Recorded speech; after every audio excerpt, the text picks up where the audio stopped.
BJP का गढ़ कहे जाने वाला बांकीपुर में होने वाले विधानसभा उपचुनाव पर एक गजब का निराशा का भाव छाया रहता है। हो ये रहा कि सत्ता और विपक्ष हार जीत के प्रति इस कदर अभ्यस्त हो चुके हैं कि चुनाव में आक्रामक तेवर दिखते ही नहीं।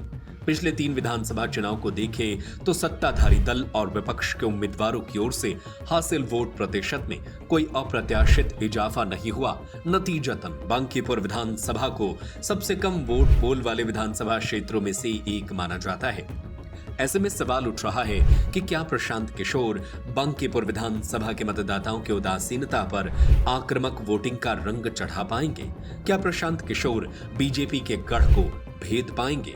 क्या पीके बांकीपुर में कोई नए सोशल इंजीनियरिंग के जनक करार दिए जाएंगे? चलिए समझते हैं इन तमाम सवालों के विश्लेषण के रंग से।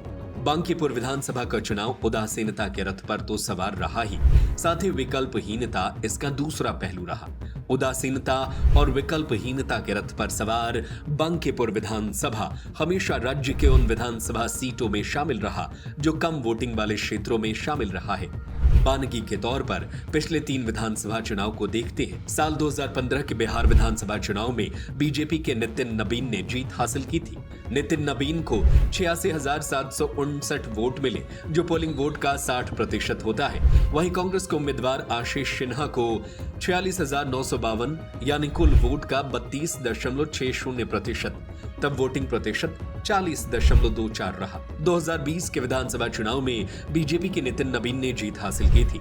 नितिन नबीन को 83,068 वोट मिला था, जो पोलिंग वोट का 59% रहा। वहीं कांग्रेस के उम्मीदवार लव सिन्हा को 44,032 मत मिला, यानी कुल वोट प्रतिशत का 31.30%, तब वोटिंग प्रतिशत 35.91% रहा। साल 2025 के बांकीपुर विधानसभा चुनाव में बीजेपी के नितिन नबीन ने जीत हासिल की थी।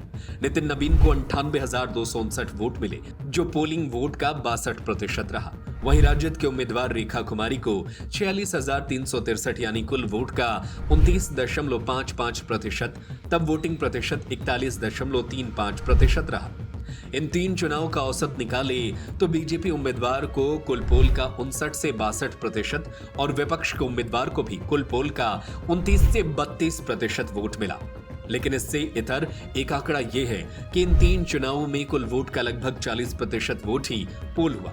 इसका मतलब लगभग 60% मतदान के प्रति उदासीन रहे या विकल्पहीनता के कारण वोटिंग से मतदाता खुद को दूर रखा। प्रशांत किशोर के नेतृत्व में जन स्वराज कोई अच्छा प्रदर्शन गत चुनाव में नहीं कर सका। इसके सबसे बड़ी वजह यह माना जा रहा था कि प्रशांत किशोर ने खुद को चुनाव से अलग रखा था।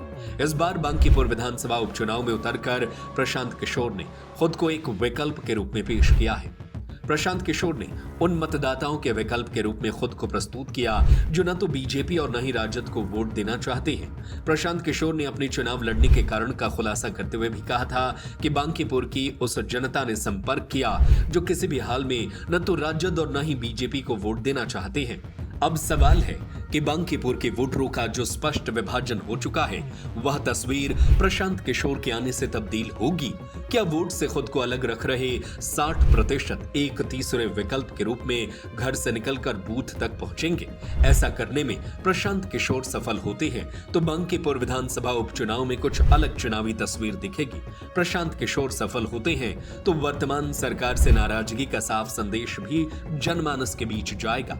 देखना है कि प्रशांत किशोर को महागठबंधन का सहयोग मिलता है या नहीं। इन दोनों हालत में प्रशांत किशोर के लिए यह चुनाव आसान तो नहीं है। बता दें कि बांकीपुर सीट 2008 में अस्तित्व में आई। इसके पहले ये पटना पश्चिम थी। इस सीट पर बीजेपी का 1995 से लगातार अब तक कब्जा है। देखना होगा कि इस बार नतीजे क्या निकलकर सामने आते हैं। वैसे इस खबर पर आपकी क्या राय है? हमें अपनी राय नीचे कमेंट बॉक्स में जरूर बताएं।